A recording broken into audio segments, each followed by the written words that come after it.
देखा था कि किसी भी प्रोग्राम को किस तरह से लिखते हैं।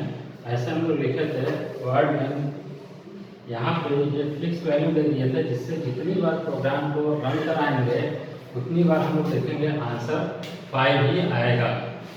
5 ही बार बार आंसर आएगा, दोबारा रन करें तो प्रोग्रामिंग का ये मतलब नहीं है कि कहीं भी फिक्स वैल्यू ही आता है।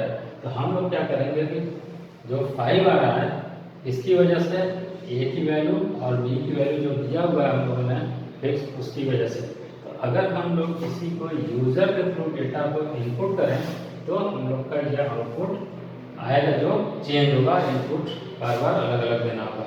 तो इसके लिए हम लोग पढ़ते हैं जो कीबोर्ड से वैल्यू देंगे, जैसे प्रिंट का इस्तेमाल है मॉनिटर पर डेटा को लाने के लिए। उसी तरीके से स्कैन में एक फंक्शन है, स्कैन एफ एक फंक्शन होगा जिसका मतलब हो रहा है कि हम कीबोर्ड से वैल्यू को इस वेरिएबल के अंदर मेमोरी तक पहुंचा देंगे इनके थ्रू। और इसी तरीके से इसका भी हम लोग ये देखेंगे कि जो यहाँ पे स्कैन एफ का मतलब होगा जो भी लिखा होगा वो कीबोर्ड से मेमोरी तक लाने के लिए। तो सेम प्रिंट की तरह ये भी जो इनपुट के लिए इस्तेमाल करते हैं ये भी studio.h हेडर फाइल में इस्तेमाल कर लिखा हुआ है, सेव हुआ है। तो जब हम फाइल studio.h को वहाँ पर सेव करेंगे या इंक्लूड करेंगे तो उसी केस में यहाँ पर स्कैन भी इसमें जा सकता है। तो इसका मतलब स्कैन के लिए अलग से कोई फाइल हेडर फाइल नहीं लगानी, जो प्रिंट हम लोग दिए हैं या जो स्टूडियो दिए हैं तो उसी के साथ ये भी काम करेगा। तो स्कैन में studio.h होगा। तो अब दो वैल्यू जैसे यहाँ पे ये तो यही हम लोग लगा दें स्कैन है %d %a। तो अब देखिए एक चीज यहाँ पर ये ध्यान रखेंगे कि जो हम लोग इंट abc मेमोरी एलोकेट कर दिए, जैसे ही यहाँ पे आए तो क्या होगा कि कीबोर्ड से %d का मतलब होता है इंटीजर वैल्यू ए में स्टोर करना। मतलब यहाँ पर याद रखिएगा इसमें एम्परसेंड प्रिंट में नहीं लगेगा और स्कैन में लगता है, इसका मतलब होता है कि एड्रेस में। तो ए के एड्रेस में यहाँ पे मान लीजिए 5 स्टोर कर दीजिए। फिर इसी तरीके से अगर हम लोग लिखें स्कैन है %d %b तो ये कीबोर्ड से यहाँ पर आएगा, बी में स्टोर कर देगा वैल्यू सपोज 3। अब यहाँ देखिए ए बी को 5 और 3 जोड़ के सी में स्टोर कर देगा, इट मीन्स यहाँ पर 8 स्टोर हो जाएगा। और इसी तरह से यहाँ पे आएगा जो आउटपुट स्क्रीन होगा आंसर आ जाएगा 8। इसको सी को प्रिंट करेंगे 8 आंसर आ जाएगा। अब अगर हम लोग यहीं पे जब ये रीड करेंगे तो स्कैन में अगर हम 15 कर देंगे, इसी तरह से बी के लिए कीबोर्ड से रीड करेंगे, मान लीजिए 13 कर दिए तो यहाँ पर कितना होगा जोड़ के दोनों का 28 हो जाएगा स्टोर। फिर इसी तरह से जब यहाँ पे आएगा प्रिंट करेगा तो ये 28 आंसर ले लेगा। तो आउटपुट इतना तेज आएगा तो हम Alt F5 का इस्तेमाल करेंगे। बाद में इसको हम लोग रिप्लेस कर देंगे, अपने आप आने लगेगा। फिलहाल स्टार्टिंग में ये ध्यान रखिएगा Alt F5 से आंसर आ जाएगा। सेव करेंगे फाइल में, फिर उसके बाद कंपाइल करेंगे, देन आप उसे रन करेंगे, ये वैल्यू हम लोग पा लेंगे। तो इसी तरीके से आप यहाँ देखिए कि हम लोग स्कैन का इस्तेमाल 2 बार किए हैं, एक ए के रेट के लिए, एक बी। इसी तरह से अगर 10 वैल्यू का सम निकालना है तो हमें स्कैन 10 बार लिखना होगा। तो इसे हम लोग रिप्लेस कर देते हैं सिर्फ एक ही स्कैन के साथ, जिसे हम करते हैं एसकेडी। ये एसकेडी तो इसमें क्या करते हैं, ये 2 वैल्यू 2 बार हम लोगों ने लिखा स्कैन है, तो इसे हम लोग ये लिखेंगे कि स्कैन है %d एक वैल्यू के लिए और फिर %d 2 वैल्यू के लिए। ए और बी 2 वैल्यू अगर रीड करना है तो 2 वैल्यू को रीड करेंगे। और अब ये ध्यान रखेंगे कि यहाँ पर डबल कोटेशन क्लोज करने और कॉमा लगाएंगे एम्परसेंट ए और कॉमा अब एम्परसेंट बी, ये ध्यान रखेंगे कि यहाँ कॉमा लगेगा और सेमी कोलन से हम लोग टर्मिनेट कर देंगे। तो अब देखिए इसका जो हम लोग प्रोग्राम को रन कर रहे हैं तो मेन से स्टार्ट होगा। ऑलरेडी हम लोगों ने प्रिंट और स्कैन में प्रिंट के लिए हेडर फाइल लगा दिया है। अब यहाँ से यहाँ मेमोरी एलोकेट कर दिया है ABC स्कैन है मतलब कीबोर्ड से इंटीजर ए में और दूसरा यहाँ पर बी के लिए। अब ऐसा नहीं करेंगे कि ABC ऐसे ही कितना ही कर लिया और एक ही %D लगा दिए। अब ये भी ध्यान रखना कि %D में कॉमा नहीं लगेगा। ये सारी चीज़ें जो आप गलती करेंगे तो स्कैन है %D यहाँ पर ए और बी में मान लीजिए वैल्यू चला गया 3 और 2, फिर आगे आ गया 2 3 ऐड करके 5 को आंसर दे देगा।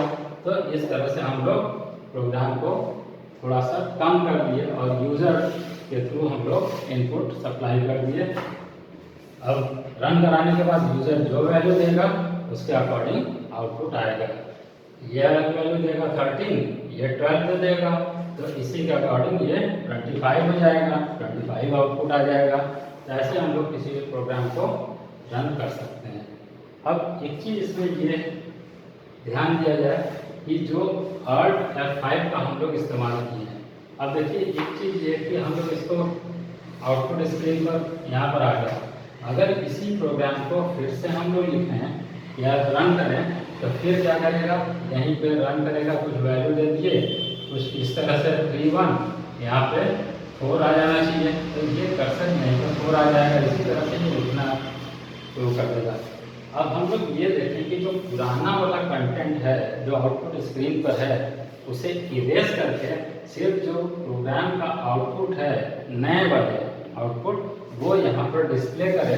तो उसके लिए हम लोग को जैसे यहाँ 2 5 और कुछ भी लिखा था तो ऐसे में हम लोग को एक स्क्रीन क्लियर का फंक्शन होगा वो हमें इंक्लूड इस प्रोग्राम में करना होगा। जैसे इसे देखिए फिर से हम लोग लिख लेते हैं इसी सम ऑफ 2 नंबर के लिए। तो देखिए जरूरत पड़ेगी cd.h मेन से प्रोग्राम रन करेंगे int a b c, ठीक, a को b को और c को ये यहाँ पर डिक्लेयर कर देते हैं। फाइल नेम सपोज sum.c है, जो भी नाम आपको देना होगा तो ABC असाइन हो गया यहाँ पे। अब हम लोग इसको वैल्यू दें तो वैल्यू देने से पहले मान लीजिए आउटपुट स्क्रीन पर जो है तो उसको स्क्रीन क्लियर पहले ही कर दें, बाद में करेंगे तो जो नया आउटपुट आएगा वो भी डिलीट हो जाएगा। तो स्क्रीन क्लियर हम लोग यहाँ CLR ये एक फंक्शन है, पहले से प्रीडिफाइंड फंक्शन है। तो अब इसको अगर हम लोग लगा देते हैं तो जो आउटपुट स्क्रीन पे पहले से लिखा हुआ है इस तरह से इन सभी को इरेज, जैसे ये डिक्लेयर किया इसे वो इरेज कर देगा CLR। अब CLR एक फंक्शन है तो इसकी फंक्शन की डेफिनेशन कहीं ना कहीं डिफाइंड होगी। तो जैसे ये हम लोगों ने फंक्शन का डेफिनेशन CLR यहाँ लिख लेते हैं CLR इस तरह से फंक्शन है तो इसका मीनिंग कहीं ना कहीं डिफाइंड होगा कि मॉनिटर पर जो पहले से लिखा है उसको इरेज करना हो। तो अब ये फंक्शन है तो कहीं सेव होगा, बार बार तो अब लिखा नहीं जाता। तो इसको हम सेव किए होते हैं पहले से, ये conio.h, conio का मतलब होता है कंसोल इनपुट आउटपुट और H stand for header file. तो अगर हम लोग को इसकी आवश्यकता है तो हम लोग इस conio को studio.h की तरह इंक्लूड करते हैं पहले से। तो हम लोग यहाँ पर इसको इंक्लूड कर देंगे। इंक्लूड करने का तरीका ये है इंक्लूड conio.h। अब ये कोई ज़रूरी नहीं है कि पहले ये लिख दिए, पहले ये कोई भी ऑर्डर में आप लिख सकते हैं। तो अब हमारा स्क्रीन क्लियर का जो भी फंक्शन आएगा उसका डेफिनेशन हम लोग पहले से वहाँ पर इंक्लूड कर दिया और वो उसके अकॉर्डिंग काम करेगा। तो देखिए यहाँ पर ये है।